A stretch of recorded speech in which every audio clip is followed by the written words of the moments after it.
Self-knowledge sounds like a self-help slogan today. In the ancient world, it was treated like live wire. At a mountain oracle in Greece, seekers were met with a short command carved in stone. Know yourself. But the inner circles read it less as encouragement and more as a caution label. Because to truly look inward is not to find your best self. It is to dismantle the mask that keeps you functional. Your roles, your loyalties, your carefully edited story of who you are. And once that mask cracks, reality doesn't stay polite. You start noticing how much of your personality was borrowed.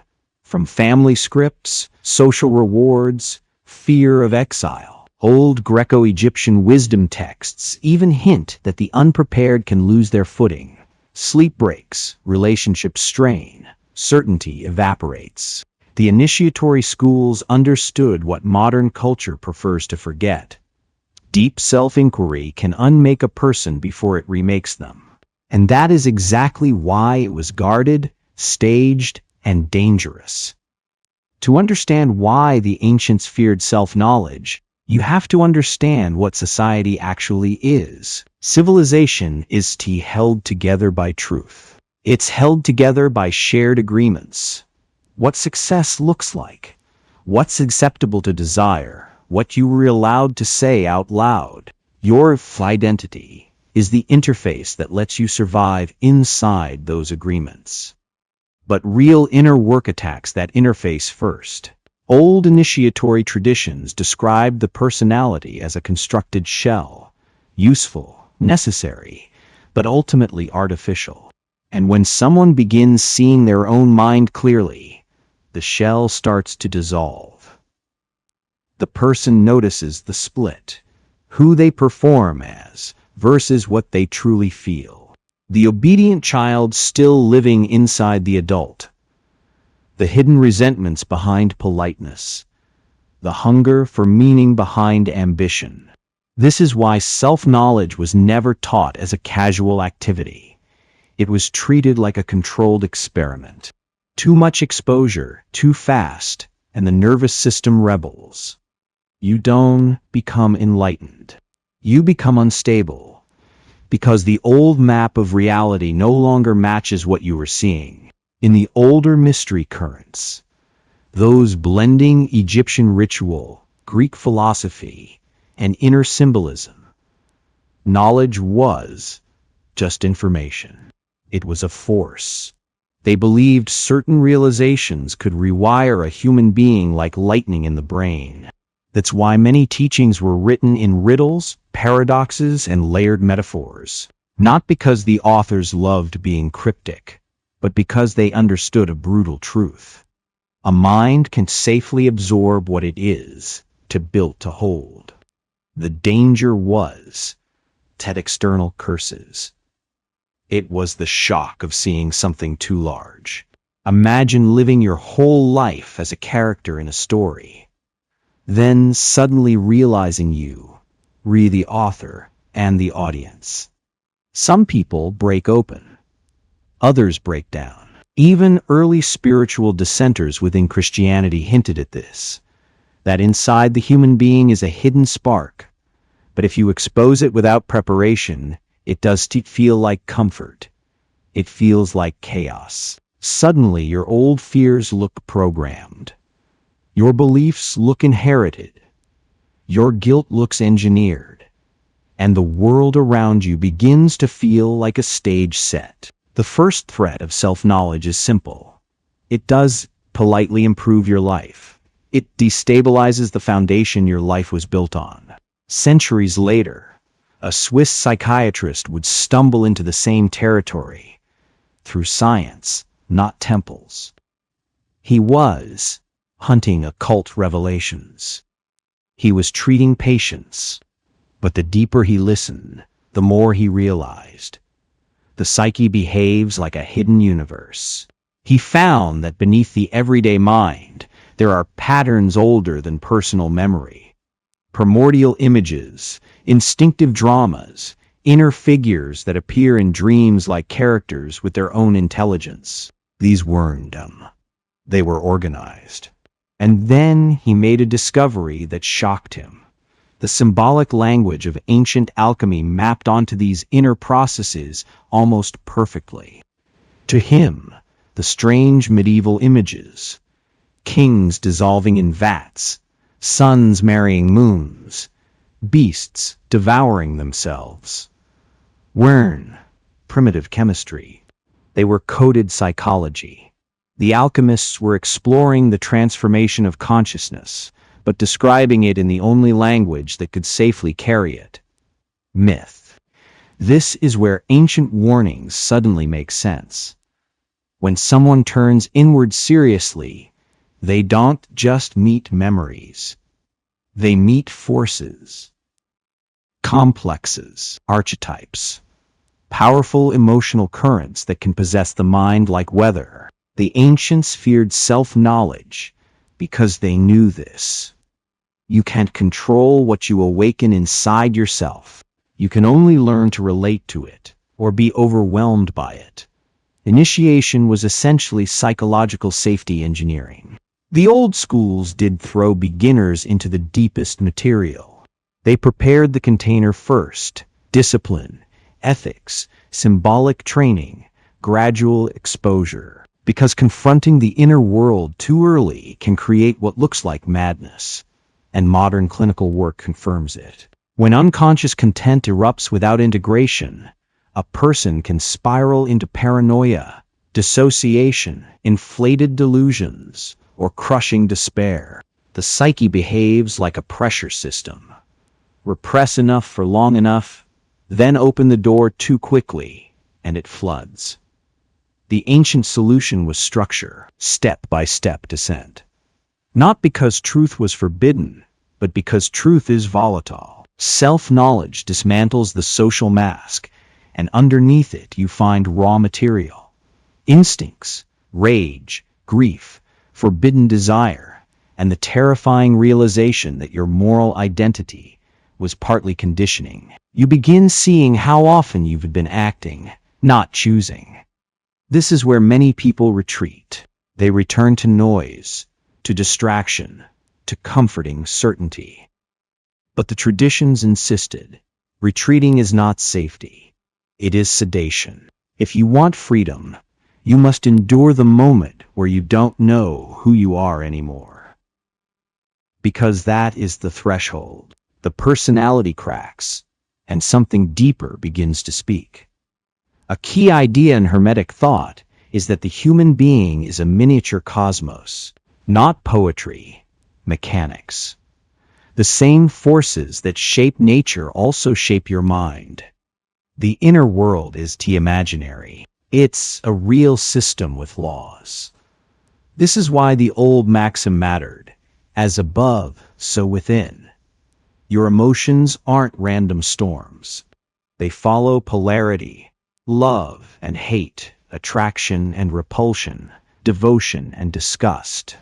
Your habits follow rhythm, cycles of motivation and collapse. Your fate follows cause and effect, patterns repeating until something becomes conscious enough to break them. Ancient teachers describe the psyche as a layered compound: dense elements that anchor you, volatile elements that burn through you, and a mediating intelligence that can transmute them.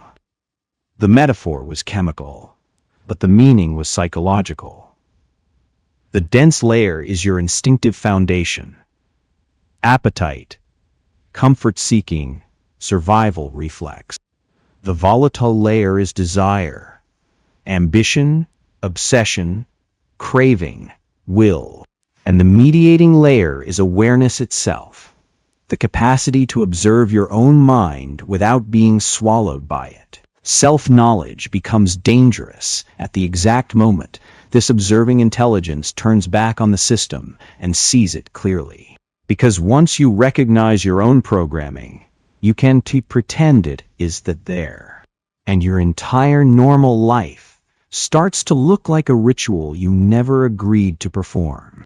Here's the deeper problem. Most people don't live from awareness. They live from identification. I am my job. I am my beliefs. I am my reputation. Those identities act like psychological armor. They keep you coherent, but they also keep you asleep. The moment self-knowledge becomes real, the armor fails. You start seeing your compulsions as mechanisms, your anger as a defense, your people-pleasing as a strategy, even your spirituality as a mask that avoids pain. And if you were honest, you realize something unsettling. A large portion of your personality was never chosen. It was installed. Old esoteric diagrams represented this with ladders, spheres, and ascending levels, not as fantasies, but as developmental maps. Consciousness doesn't expand randomly. It unfolds in stages, and each stage requires the death of a previous self-image. This is why ancient texts constantly warn against false light. Not evil, just premature certainty. The mind loves to grab a new identity. I am awakened now. But that is only the ego wearing a new costume. Real transformation is quieter. It feels like disorientation, like losing your old answers, like standing in a world that no longer explains itself. And that's the danger. Not demons, not curses. The collapse of your psychological scaffolding before you built a deeper foundation. Ancient inner work was built around a brutal principle. You cannot heal what you refuse to see. And the first thing you see, when the mask drops, is what you spent your whole life avoiding, your shadow. The shadow isn't just bad traits. It's everything you disown to be accepted. Your aggression, your selfishness, your envy, but also your ambition, your erotic power, your creativity, your authority. The parts of you that were punished, shamed, or made unsafe. Self-knowledge becomes dangerous because it forces a confession. I am not only what I approve of. I contain contradictions. I contain violence. I contain holiness and hunger in the same chest. This is where many seekers fall into spiritual panic. They think discovering darkness means they rebroken. The ancient view was different. Darkness is raw material. But raw material is unstable. If you meet it without skill, you either repress it again, or you act it out. That's why the old teachings insisted on inner equilibrium. You don't destroy the shadow, and you don't worship it. You integrate it. You learn to hold it without denial or collapse. And that takes a rare kind of courage. The ability to witness your own mind without flinching. Not to hate yourself. Not to excuse yourself. But to become responsible for what lives inside you. Because once you know the shadow is real, you can claim innocence ever again. The inner traditions describe transformation as a sequence of operations, like a controlled breakdown in a laboratory. Not because they were obsessed with chemistry, but because psychological change follows the same logic. Dissolve what's rigid, separate what's mixed, recombine what's purified. The first phase is the burning stage, when the ego loses its familiar supports. This often begins through crisis. A relationship ends, a career collapses, a health scare hits, or a long-held dream finally comes true and still feels empty. Suddenly the person realizes external achievement can cure internal hunger. And when the old identity fails, the psyche panics. It scrambles for meaning, tries to rebuild the mask. But the deeper process won't allow it. That's why this phase feels like dryness, meaninglessness, a hollowing out. The ancients understood. This is not punishment. It's necessary friction. The fire does destroy the person. It destroys the illusion of what the person thought they were. But it's also dangerous. Too much ego collapse too fast can produce fragmentation. Anxiety spikes, obsessive thinking, disconnection from reality. If the personality burns down before inner stability exists, the mind can fall into chaos. This is why self-knowledge was never considered a hobby. It was a disciplined descent. Slow enough to integrate, intense enough to transform. After the fire comes the flood. Once external identity loses power, what was buried inside begins to rise. Memories, grief, old fear, shame, long neglected desire. This is the stage the ancients compared to immersion. The ego is plunged into emotional reality it avoided for years. The modern mind calls this falling apart. The older mind called it exposure. Suddenly, your nervous system starts speaking in symbols. Dreams become vivid, disturbing, sometimes prophetic in their emotional truth. Coincidences feel charged, not because the universe is performing tricks, but because your perception has shifted. You were noticing patterns you used to ignore. This phase is dangerous because it tempts total identification. A person becomes their sadness. Their rage becomes their identity. Their trauma becomes their entire story.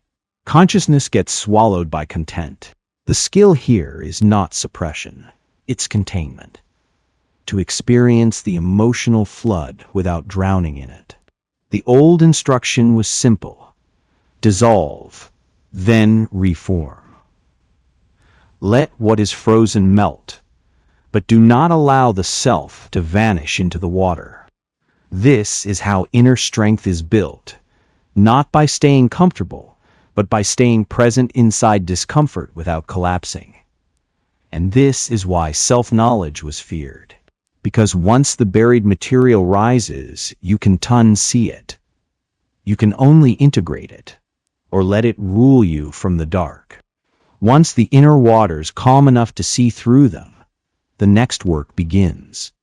Separation. This is where true discernment is forged. The seeker learns to sort what is authentic from what is inherited. What belongs to the soul from what belongs to conditioning. What is truth from what is habit.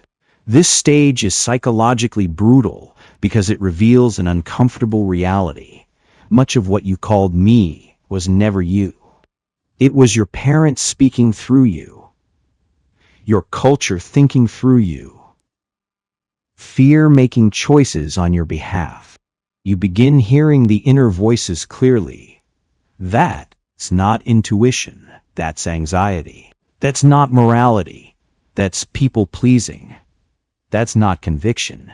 That's a need to be accepted. Separation requires the ability to hold opposing forces without rushing to a conclusion.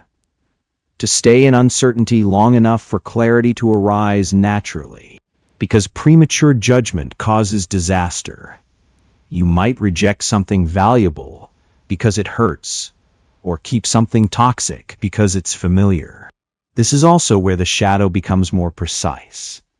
Not as vague darkness, but as specific traits you disowned. The capacity to say no. The power to lead. The courage to offend. The hunger to create. Self-knowledge is dangerous here because it strips away excuses. You can no longer blame the world for patterns you've been repeating unconsciously. You see the mechanics. And once you see them, you are responsible for changing them. After separation comes the moment most people fear without realizing it. Conjunction. This is the sacred recombination. Bringing opposites into relationship instead of war. Not by erasing difference, but by holding tension until a new inner structure is born. It means the disciplined mind learns to speak with the instinctive mind. Reason learns to negotiate with emotion. The conscious personality stops treating the unconscious as an enemy. In older symbolic language, this was depicted as the marriage of sun and moon. Clarity and mystery, structure and flow, will and receptivity. The new substance, created by this union, was not perfection. It was wholeness. Here is the danger. Once opposites meet, The old personality cannot stay the same. A person who built their life on control will feel threatened by intuition. A person who survived through softness will feel threatened by strength. The union destabilizes the old equilibrium. Many people retreat here and choose permanent separation. Rigid boundaries, emotional shutdown, hyperrationality, spiritual bypassing, because conjunction feels like losing control. But conjunction is not regression. It is maturation. It is the birth of a wider self, one that can contain complexity without fracture. When this integration begins, the seeker is no longer chasing certainty. They rebuilding an inner axis, a stable center that can hold both darkness and light without lying about either. Then comes fermentation, the strange phase where something higher begins to breathe through the ruins. After the breakdown, after the emotional flood, after the sorting and integration, the psyche often releases a new kind of energy. Not excitement like motivation, more like an inner signal, a sense of alignment, meaning, direction. People describe it as inspiration, but the word is literal, to be breathed into. In this phase, creativity returns. The person feels guided by symbols, drawn toward new work, new relationships, new disciplines. Coincidences feel like messages, not because the universe is sending notes, but because the psyche has reorganized. The inner world and outer world start reflecting each other again. The danger here is spiritual intoxication. This is the phase where the ego is most likely to inflate. A person touches something transpersonal, deep insight, numinous presence, a sense of destiny, and then claims it as personal superiority. They begin believing they are chosen, special, above ordinary people. Ancient warnings were ruthless about this. They knew the mind can worship its own awakening, and that worship becomes a prison more seductive than the old one. The correct posture is humility with fire. You accept the inspiration without turning it into an identity. You serve the process without pretending you own it. Fermentation is the proof that transformation is real. But it's also the moment where many seekers fail, because the ego learns how to dress like the sacred. If fermentation is the spark, distillation is the long refinement. This is where the romantic fantasy of transformation dies. Because real integration is repetition, cycles, practice, years of returning to the same inner patterns, only seeing them at deeper levels each time. The psyche does change once. It changes in layers. You notice a behavior, you dissolve it, you rebuild differently. Then later realize there was a subtler version underneath. The need for approval becomes a need to be admired. The fear of failure becomes a fear of being ordinary. The desire for control becomes spiritual certainty. Distillation is the process of purifying perception, not becoming sterile, but becoming clear, less reactive, less automatic, more capable of witnessing an impulse without obeying it, more able to feel emotion without constructing an identity around it. This stage produces maturity that can't be faked. The person becomes quieter internally, less interested in proving, more interested in truth. And yet distillation is dangerous too, because it demands patience. Most people abandon the work here, not from fear, but from boredom. They want dramatic breakthroughs, not slow discipline. Ancient traditions respected distillation because it creates stability. Consciousness that can expand without cracking. Without it, the earlier stages produce insight, but not embodiment.